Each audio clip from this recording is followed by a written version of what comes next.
Like every guitar player, I've been on the eternal quest for good tone. There are a million ways of achieving this, and the internet is full of opinions on how to achieve this. When I used to play live, I noticed that the sound that the audience heard wasn't necessarily reflective of the sound that I had on stage. And again, there's a million different reasons for this. Maybe the guy who was miking up my amp put the SM57 in the wrong spot. Maybe he hit it with a completely inappropriate EQ. Or, hey, let's be honest, maybe my tone just sucked. Either way, because of that, I've been really focusing on getting a good recorded guitar tone over a good live guitar tone. Now, in the past 10 years, amp simulators have been getting better and better and becoming a more popular option. So, if they're becoming more viable, why do I insist on using real amps? So, some personal backstory here just to give some credibility to the rant that I'm about to go on. I started recording guitar with an SM57 in front of my amp, just like the internet suggested, and I initially hated the noise it was making. So then I discovered Amplitube and I ended up getting way better results. As an aside, I strongly recommend Amplitube for anybody getting started in recording electric guitar. Reason being is that there's so many different options and things that you can experiment with that I think I actually developed my instincts on how to record electric guitar from messing around with Amplitube for many hours. Eventually I went back to real amps, but then one of my heroes, Devin Townsend, he started using this thing called an Axe-FX, and he even started sharing his presets. Whoa, had to get onto that then, right?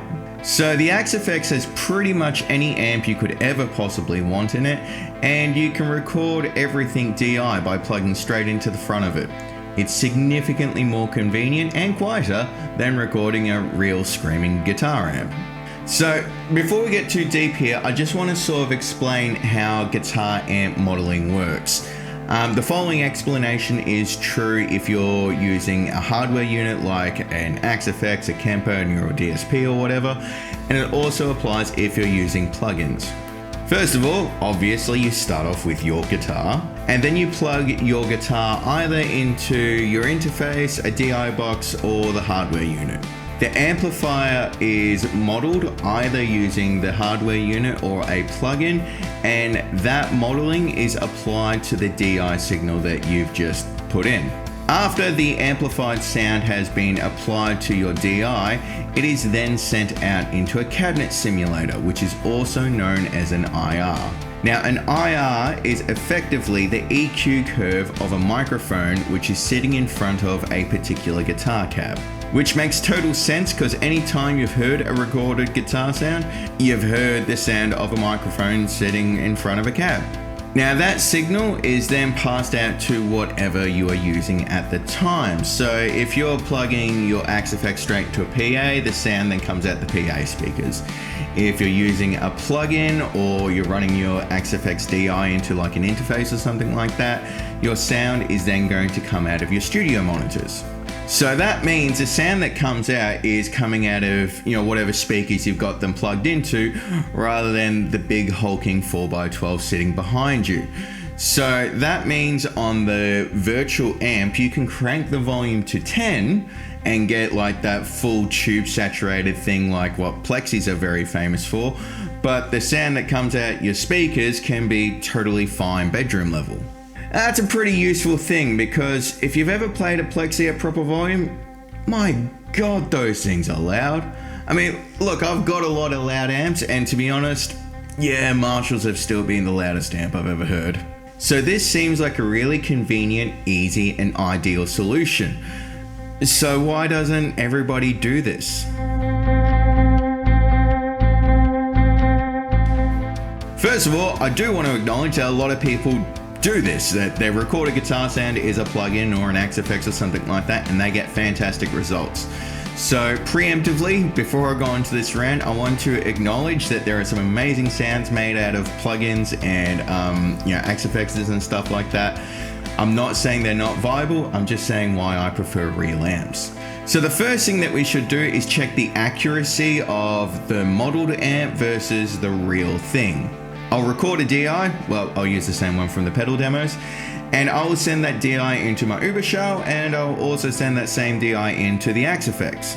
Using a 2 notes captor, I'm going to get a DI signal from the amplifier, because if you plug your amplifier straight into your recording interface, everything is going to blow up. Never do that. But yeah, I'm going to get a DI signal from my amp, I'm going to get a DI signal from the Axe-FX, and from there I'm going to apply the same IR, or the same cabinet simulator, onto both of those. So that means we're working with the same DI, we're working with the same cabinet simulator. The only difference in these two recordings is the source. Did the amplified sound come from the Axe-FX, or did it come from the Überschall? Let's check out the results.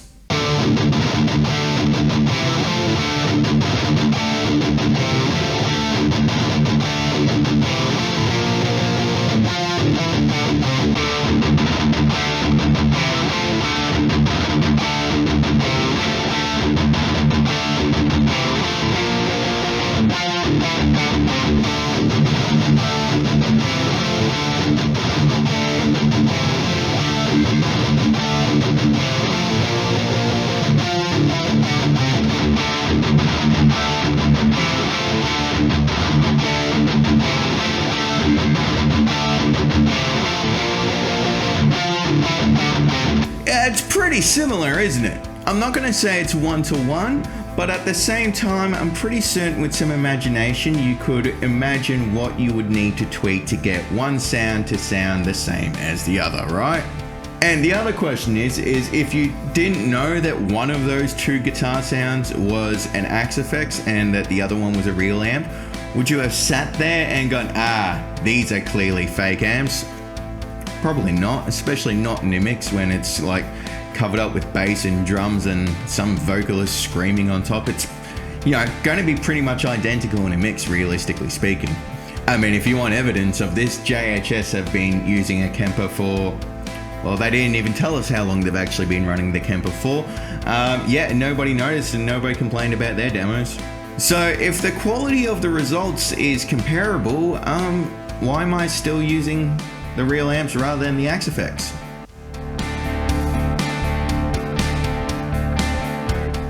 My issue here isn't really to do with amp simulators themselves, be it a plugin or a hardware unit like the Axe-FX. I would suggest that we have achieved like 100% level of accuracy in terms of amp modeling. So my issues aren't focused on amp modeling or plugins or hardware units. My issues kind of are focused on IRs. So we need to sort of understand a little bit about what an IR is. As I said earlier, it's an EQ curve which has been applied to your DI sound, the DI from the amp or the Axe-FX or whatever. The problem is with that EQ curve is that it's pretty static. It's been averaged out from however the IR was shot. There's 1,000 different ways. We're not going to go into that. This will be too long of a video. But effectively the EQ curve is an averaged out approximation of what the microphone does in terms of frequency response when it's hit with sound from, you know, whatever is sitting in front of it. The thing is with that is that that's not really what cabs and microphones do. Cabs and microphones don't average out their sound when you're using the real thing. And if you've ever played an amp in proper volume, in proper anger,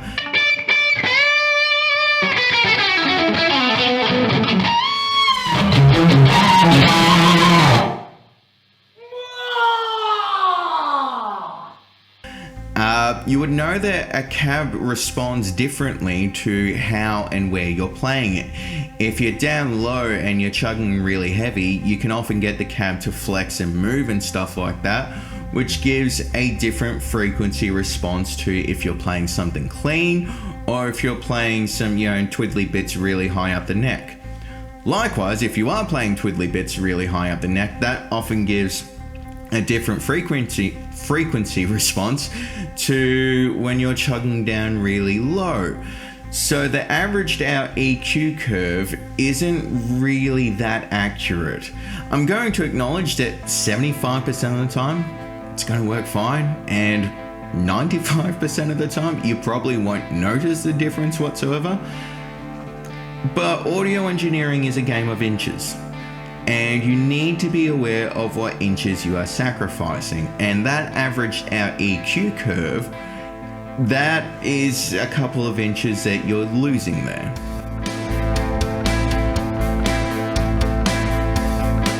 But the other issue with using IRs is that, well, microphone selection, cabinet selection, speaker selection, room selection, all of these things have a really dramatic impact on the end result of your recorded guitar sound. And if we all start using the same IRs, we're going to end up with pretty much the exact same tones. Have a look at what Glenn Fricker is saying on his channel about, where he thinks the most important part of guitar tone comes from. Not saying I agree entirely with him, but he makes a really strong argument as to how much of an impact the speaker, the cab, and the microphone actually makes. And if we're all using the same speakers, the same cabs, and the same microphones, and the same IR, we're going to end up sounding the same. And where's the fun in that? You are a unique guitarist. You should have your sound coming through your recordings rather than somebody else's sound.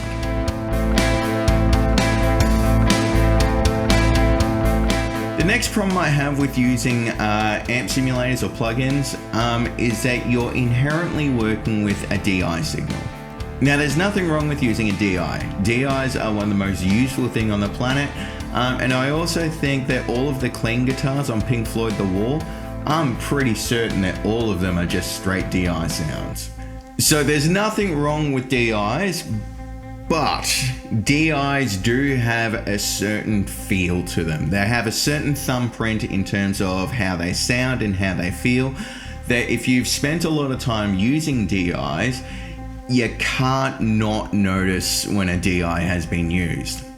In essence, for me, a DI kind of ends up having some sort of like a static mid-range. I hesitate to say that the mid-range is compressed, but that's sort of like the best way I can sort of describe how it feels to me. It's sort of like the mid-range just sits right there in the middle. It doesn't move, it doesn't pump, it doesn't breathe. It just sort of sits there like a lead brick. Top end bounces around, the bottom end bounces around, but the mid-range just kind of ends up sitting right there.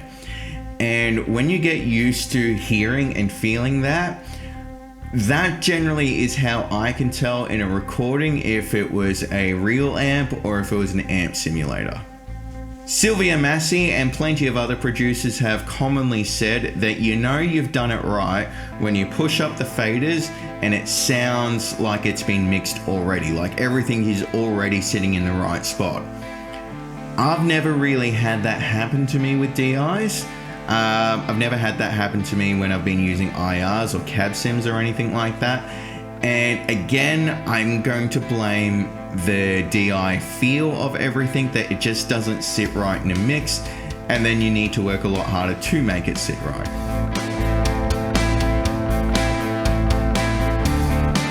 So aside from the issues that I have in terms of using IRs and things like that, the other issue was a surprisingly big issue that I didn't notice until I dropped the Axe-FX and went back to real amps. And that issue is option paralysis. Option paralysis is when you have too many options and you spend your entire time tweaking and messing around with things, and you just never end up having confidence that what you're doing is correct because you've got too many options. Have a look at how many pages of settings there are in the Axe-FX. Now, I spent years with the Axe-FX and I messed with all of these settings to try to find the best sounds, and even after years of experience, I couldn't tell you what half of these things do. Now, the issue there is that when I'm recording a guitar sound, I want to be certain that I'm getting the best possible result from the equipment that I'm using at that point in time. If you have literally pages of settings available to you, how do you know that each one of those settings is in the exact right spot to get the exact right sound? It's impossible to tell. Meanwhile, with a real amp, you got the pots on the front, you tweak those, and you go chug, and if it sounds great, you're good to go. I did have a friend who always used to tell me, if it sounds good, it is good. And that's definitely a good, rule of thumb for any sort of audio engineering. But again, if you've got 400 options available to you, people like me want to make sure that all 400 of those options are in the exact right spot. And with plugins and stuff, often there's so many options and so much tweakability there that it ends up being a hindrance more than it ends up being a help. And again, I didn't recognize that it was hindering me until I went back to the real amps. I thought it was fantastic with the Axe-FX, I had all those options available. But then when I went back to the real amps, I'm just like, wow, that was really holding me back. Now, I don't want to spend my entire time here slamming on the Axe-FX because it's not, these problems don't just apply to the Axe-FX, they do apply to amp modeling in general. Because if you're using plugins, I'm gonna suggest that you probably have a huge list of plugins available to you. And you probably end up going through the same option paralysis when you start recording. You'll probably look through your library of plugins to try to figure out which one you're going to use. But not just that, I mean, everybody and their dog are releasing amp sims and IRs these days. Once you've selected your amp sim that you're going to use, I mean, you're probably then going to spend hours going through your IRs to figure out which IR is appropriate, and you still end up with option paralysis just from having a huge library of plugins and a huge library of IRs to match up. As an aside, can we also stop modeling the 6505 and the 5150s? It's been done. We've got 1,000 of those. Find a cooler amp, move on.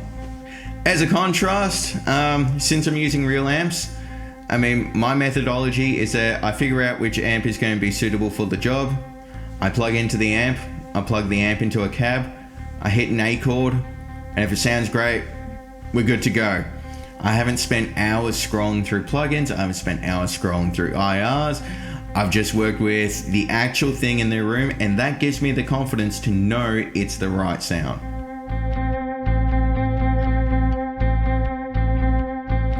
But finally, the big reason why I've stepped away from amp modeling is, well, the industry is poison, and I don't want to participate in the industry anymore. So when I first got the Axe-FX 2, Fractal advertised that it was 100% perfect amp simulations of all the amps that were in it. I agree. I would suggest that the Axe-FX 2 achieved that 100% level of perfect accuracy.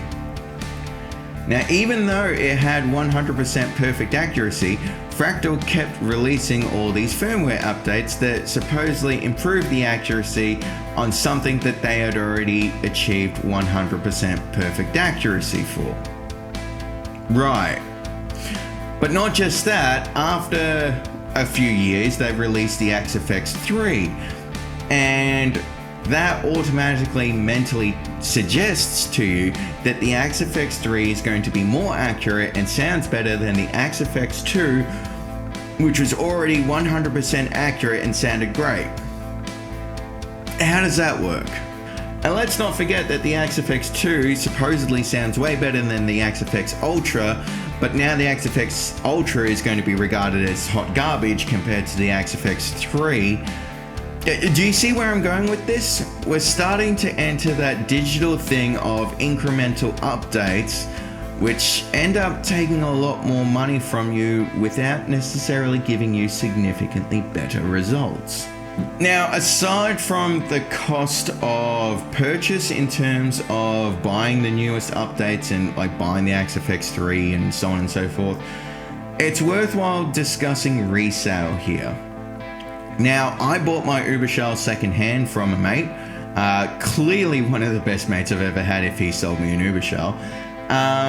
But the advantage of that is that if I sold the Ubershell, I would probably get the same amount as what I bought it for. I mean, if I'm lucky, maybe the price of it has gone up and I might even get a little bit more out of it, but you know, long story short, it's going to keep its value. Meanwhile, because the Axe-FX 3 has come out, the Axe-FX 2, the value of that has now plummeted. Which doesn't really make sense when you stop to think about it, because the Axe-FX 2 doesn't sound worse or doesn't sound bad now that the Axe-FX 3 is out. The Axe-FX 2 still has like that 100% perfect accuracy.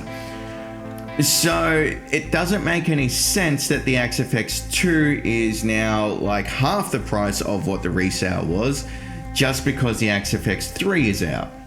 Like the JTM 45 didn't go down in value just because Marshall released the JCM 800. The Mesa Mark V probably isn't going to go down in value just because Mesa are releasing the Mark VII. However, in the digital world, a new update means better than the old version.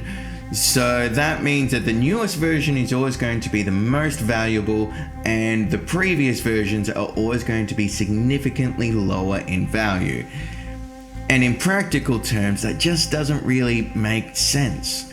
I mean, my Uberschall sounds as good today as it's going to in 20 years time. The Axe-FX 2 is going to sound as good in 20 years time.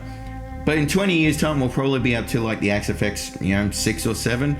And people are going to look down on the Axe-FX 2 the same way that we now look down on Line 6 stuff.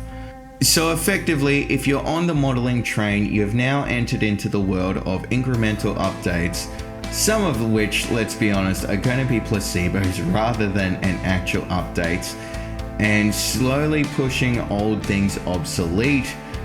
And that just doesn't happen when you're dealing with the real thing. So in conclusion, there is nothing wrong with AMP modeling. You can get just as good results from AMP models as you can with the real thing. I think you are making some sacrifices if you're using IRs or cabinet simulators, but these aren't significant enough sacrifices to, be deal breakers. They're just things to be aware of when you go to mix. My biggest concern is with how the industry operates with the planned obsolescence, with this slowly taking as much money from the consumers as possible, and of course, as I said before, the option paralysis. None of those are concerns if you're using the real thing, plus you're not making any sacrifices when it comes to audio quality.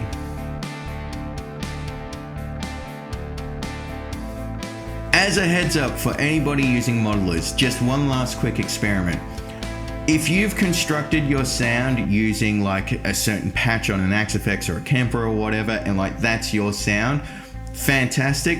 My suggestion is to run that patch into a clean power amp and then into a cab, and mic up that cab the same way you would if you were using a real amp.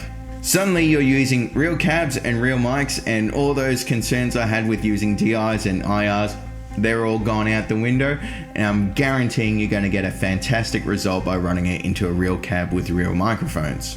So like if anybody rocks up to my studio and they're like, hey, my sound is in this patch, fantastic, I'm going to run it into one of my cabs and we'll mic it up properly and we'll get a brilliant result. So just to demonstrate this, I'm conducting the same experiment that I conducted before, but this time instead of using an IR, I'm going to use my actual cab. I've run it all into a power amp, mic'd up the cab. This is the end result of amp modeling into a real cab.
Sounded fantastic, didn't it?